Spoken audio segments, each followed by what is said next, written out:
Hey, what's going on here? Greg's in live show, and there's Aaron doing some little fidgeting before we get started. Happy Tuesday, everybody. Welcome to Season 2, Episode 7 of Real Talk Real Estate. And welcome, sunshine. Finally. Little vitamin D. I'm excited to see the sun shining for the first time. And you know what? Even more excited that there's no rain falling from the sky.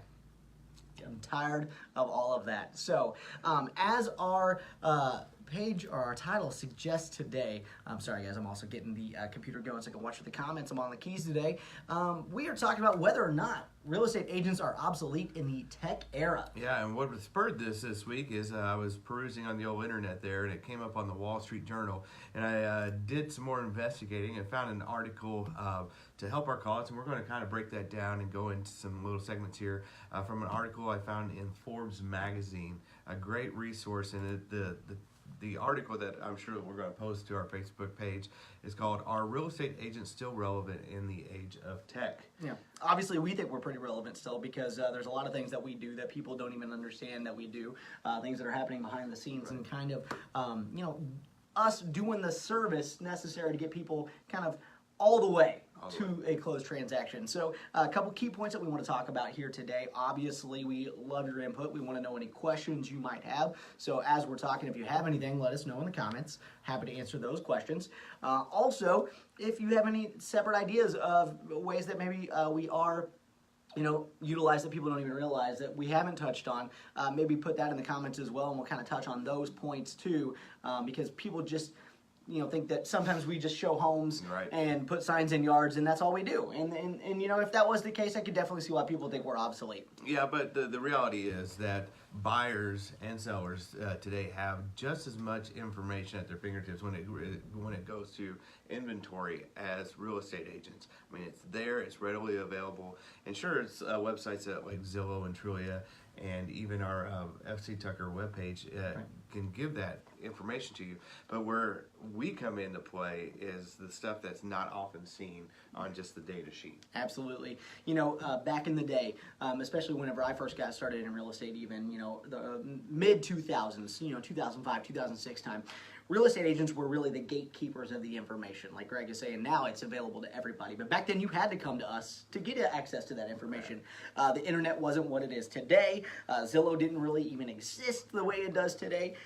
So people just weren't able to get a lot of information. But the truth of the matter is there's a lot of stuff that data sheets don't tell you. Right. It may not be readily available online, easily found, what the taxes of the property are. I mean, you can find it if you're a savvy buyer and you know how to go to the public records and things of that nature, but you may not know the full impact of purchasing a property for a rental property to see what the taxes are on that.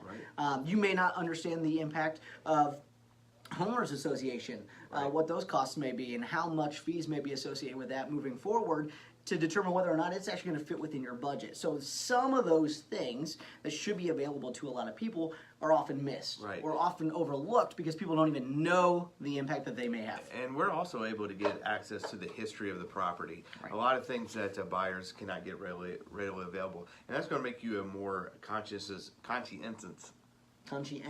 thank you, consumer when it comes time to buying your home. Absolutely. A lot of times public records have the sales history of a property. Mm-hmm. I can't tell you how many times I'm pulling up a property, looking at the sales history on the county record, and it's missing 3 or 4 different transactions that have taken place that should be there, but for some reason just haven't been loaded. Right. Whereas we can go to the MLS history and find sold data to back up the information that we're looking at. Right. The other cool thing is, a lot of times if you're looking for pending properties and things of that nature, we have access to some of that information that other people may not, like how many days on market it was and everything else once it does go under pending contract. So, and how many concessions are paid. Right, absolutely. That's closing costs. Yeah. Yep. So sometimes you don't get the whole picture when you're looking at it for yourself, which is a good reason to have a knowledgeable professional that you can go to kind of get you the information that you may not know that you're missing. So where we come in more importantly than anything is finally get you past the goal line into the end zone. So we're using a football analogy there, but really what we wear our jerseys. I know, right? I wore my jockstrap. Can I say that? I mean, you just did. Anyway, so we want to get our clients into the end zone, and we want to do that victory dance with them. And that's where the savvy negotiators like ourselves help get our clients the best deal possible, quick closings, by that art of negotiation. Yeah, that's a really good point. We actually touched on that. I led a panel discussion this morning at our sales meeting at FC Tucker, and we were talking specifically about the essentials of negotiation. Right. We do a lot of training for our agents because there's a lot of emotions that run high during the transaction process. People don't really consider all of the aspects of the emotional part of the transaction. If you're buying a home, you're obviously going to be emotionally attached to it. You're going to fall in love with it. You're going to want to live there. You're going to kind of see it as, hey, this is my place. But the seller still is also looking at it as, this is my home. This is where I've lived. This is something that I've taken care of, or I've updated, or I've spent time doing these things. So having the ability, and this is a great analogy, is to be a rock in a river. You be the rock, not the river. You stay steadfast when all the stuff is flowing around you and is going crazy, and there can be some turbulence and things that are happening. But to have a third party who's not emotionally attached to it, who's there specifically to keep your best interests at heart, to make sure that they are representing you without all of those fluctuations in what could go wrong, can really keep the negotiation on track and get you into a process where you're actually going to be able to close and get into the home that you're buying. Really the voice of reason. Exactly, 100%. There's some unreasonable people out there. I don't know if you've been to Walmart lately. But anyway, so the article really sums this up great, and because we are currently right now in a red hot market, especially if you're around the 160 and lower ballpark, and we're still historically low inventories. However, we did have a great listing month this past month, so we're going to see that inventory go up. Absolutely. But having the expertise in this type of market where things are going in 1, 2, 3 days, absolutely. You want guys like us on your team to make sure that we're pushing you to get the best deal that you can. Yeah. Now, another thing, our next point here is that we can kind of leverage our technology to better serve our buyers. Right. Truth of the matter is, there are places where buyers can go that they can set up listing search alerts, and they can say, hey, when something new hits the market on Zillow, I want to know about it, or things like that. But those sites aren't always updating as fast as the MLSs. Right. We have access continuously on maybe we're talking a 10-minute delay that we can go back and find and pull all the information, that we can see all that stuff kind of real time. So we can set up those searches, especially with FC Tucker MG. This company has invested a lot in making sure that we offer the best tools to our buyers. We can set you up a search that says it's going to send you those new listings as soon as they hit the site. So you're getting them faster. You're not waiting a day for them to come. You're not waiting a week for them to come. You have them as soon as they hit the site, as fast as we're seeing them, to make sure you're staying informed. And you've got guys on your side like me and Aaron that as soon as it hits the market, as soon as it hits your hands, and we know that's a property you've been looking for, we are already on the phone trying to make that connection with the seller or buyers, it might be, to get a deal done. Absolutely. Now, the other thing that comes into play on that is often overlooked is the actual human, physical relationships that we have with other people in the market as well. Why would you want to do that? It's a good question. But people don't realize how important it actually is. I can't tell you how many times, just by having conversations with people who have buyers for properties that we're getting ready to list, we're able to put a deal together really quickly to make sure that we're getting stuff taken care of. Or, a prime example, I was selling my home last summer. I already purchased another property. I was actually missing a sales meeting one day because I was physically moving my furniture from our old house to our new house. And I called this guy right here and I said, hey buddy, here's what I need you to do. At our sales meeting, I need you to let everybody know I got a property coming up. It's going to be in Newburgh, Indiana. It's going to be 3 beds, 2 baths. Here's a little bit of information. Be vague. Don't tell them too much. And guess what happened? Before we even had to put a sign up in the yard, I had an agent calling me saying, I got a buyer for your property. We're ready to get this done. And I was able to make that kind of transaction happen. Absolutely. Those relationships are key. And if you're just trying to do it on your own all the time, you can miss out on some golden opportunities.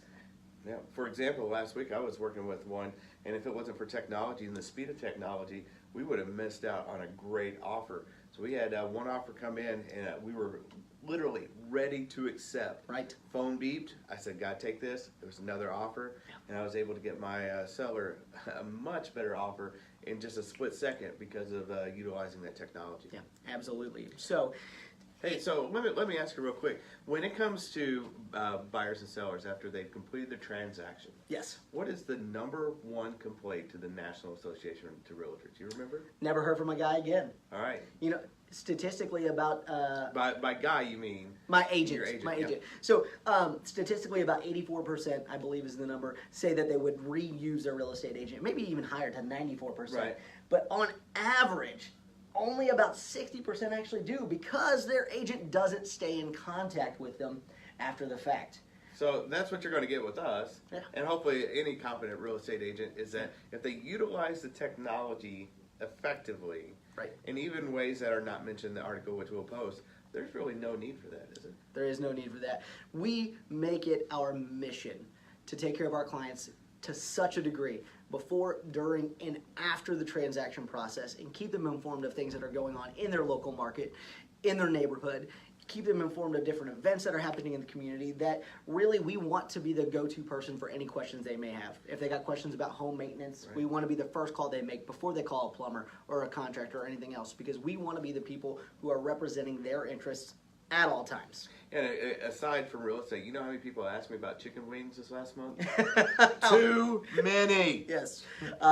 We get those questions a lot as well. So, you know, next time you see us in person, instead of asking what the next food challenge is, maybe give us a suggestion. I'd be open to that. Yeah, absolutely. And that's just another way that we leverage our technology, just stay in front of our clients and let them know that we're here for you and we want the best interest, your best interest at heart. Absolutely. So, Hey, if you're asking the question, Oh, sorry. are real estate agents still relevant in the age of technology? I think they're even more relevant today than they have been in the past. Absolutely. Hey, Aaron, before we head out today, I got one question for you. Sure thing. So your name, Aaron. Yes. Which A is silent, the first or the second A? I've never even thought about And that. that comes from my dad. Well, Greg Keith, you're the man. It's a great question. I'll try to find an answer for you. My mom is here working today, so I'll see if she's got an answer for that. She's the one who named me. So We stumped him. I don't Did you know. see that? That- He was stumped. Stumped. Flat out stumped. So, anyways, thanks for checking out the Aaron Advantage. As always, we really appreciate you tuning in to Real Talk Real Estate. If you've got any ideas for topics that you want to know more about, you can always let us know in the comments down below or send us a message here on the Aaron Advantage page. And as always, you can reach me on my cell at 812-779-6273, or you can hit up Greg. 812-454-8103. Hope you guys have a great rest of the week, and we look forward to seeing you next while I'm here, next That's right. Tuesday, we're going to miss it because we will be on a bus headed to Indianapolis for the FC Tucker Company Awards ceremony. Big stuff. So we'll try to go live, maybe shoot some videos and some photos of some things that we're doing, but we're going up to celebrate our successes and the successes of our colleagues up in Indianapolis next week. So we will be back on the 12th. Have a good one. Enjoy.